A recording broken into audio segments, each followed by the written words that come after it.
नमस्कार, आदाब। आज के इस प्रोग्राम में हम बात करेंगे कि ये क्यों इज़राइली प्रोग्राम जो था, जितनी सक्सेस वो चाहते थे, वो क्यों नहीं हुआ? क्या इंटेलिजेंस फेलियर था या अमेरिका ने पहले ही उनको अपना हाथ खींच लिया था और मना कर दिया था कि वो इस युद्ध में जॉइन नहीं करेंगे?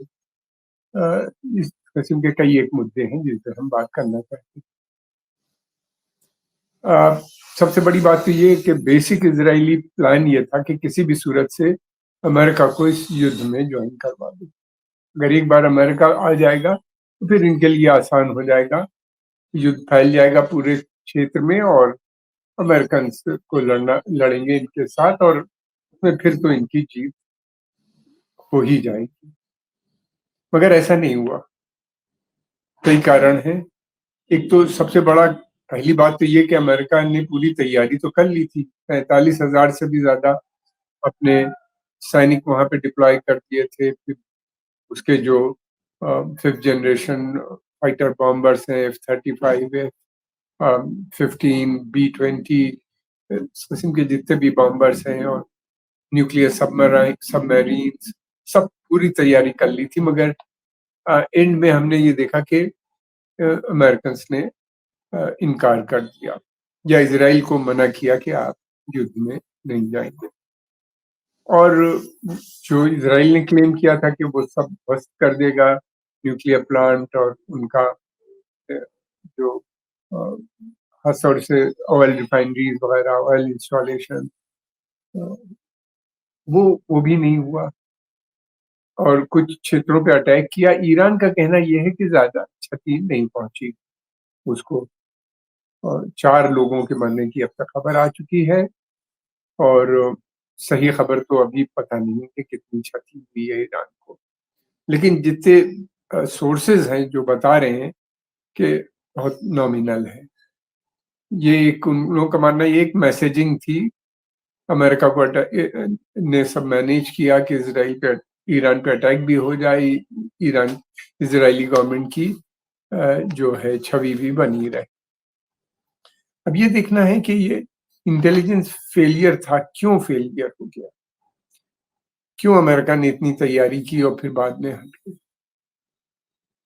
लगता ये है कि अमेरिका के पास उसको पता ही नहीं था ईरान की शक्ति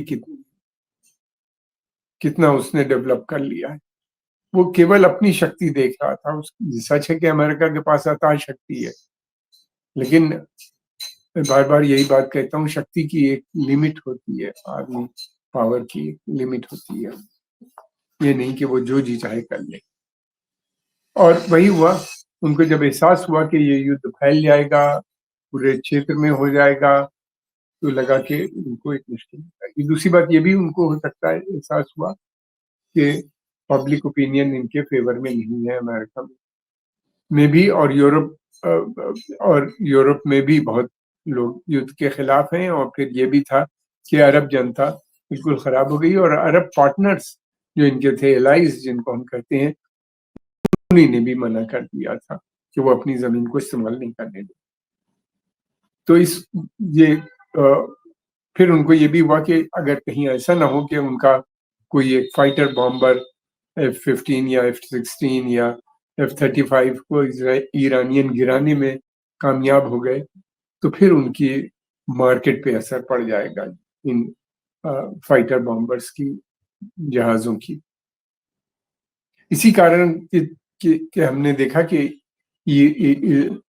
इज़राइली जो प्लेन्स आए थे, वो ईरान की टेरिटरी में नहीं आए, ईरान स्पेस में नहीं आई, बल्कि 150 किलोमीटर दूर इराक से उन्होंने फायर किया था वहाँ से। तो ये सब कुछ वजहें लगती हैं।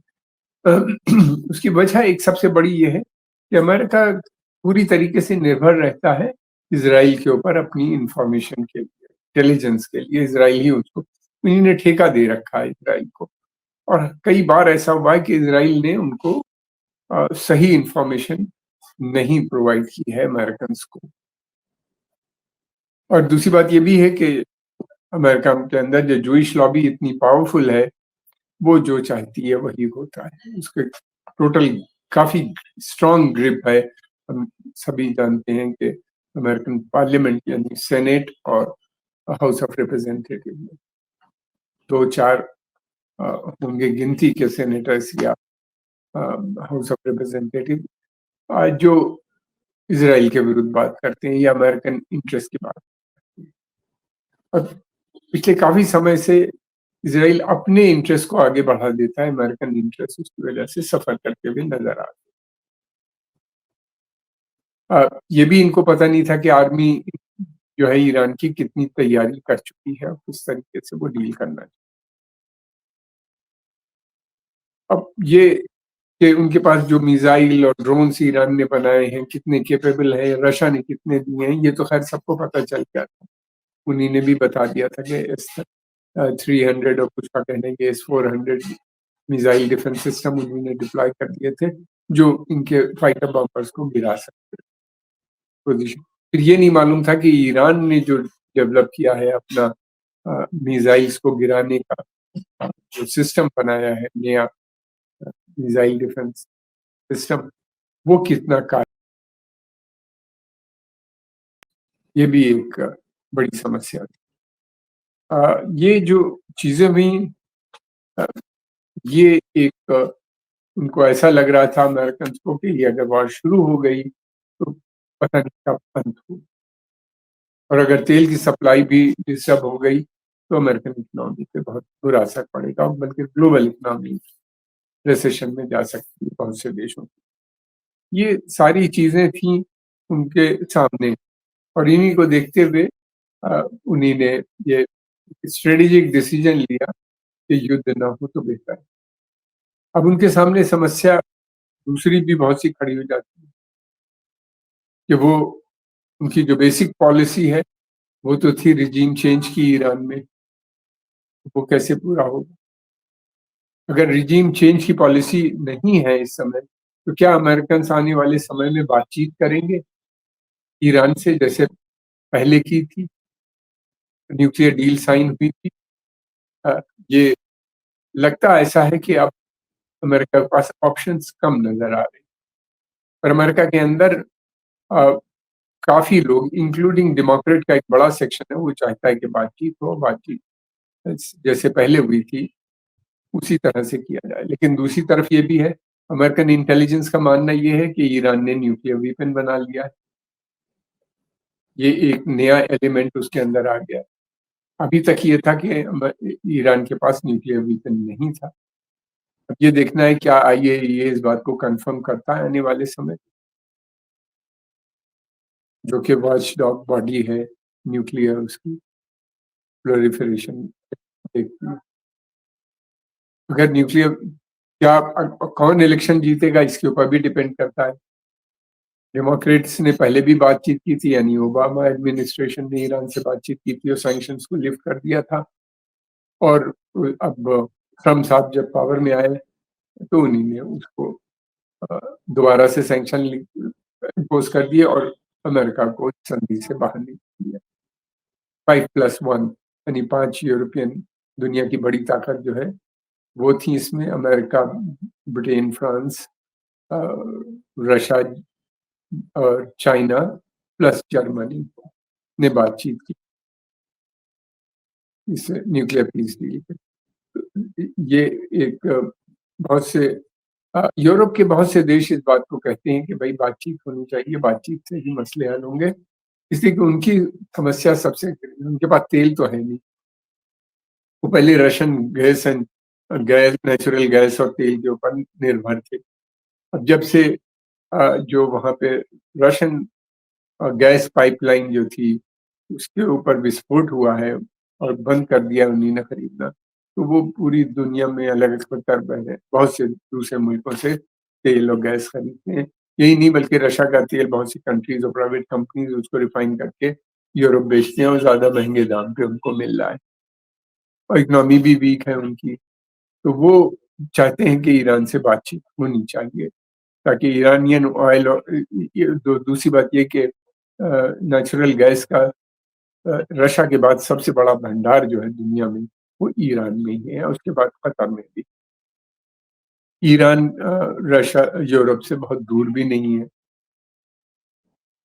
बहुत सी प्लस पॉइंट है उनकी नज़र में आता है कि वो चाहते हैं कि बातचीत का मसला चले।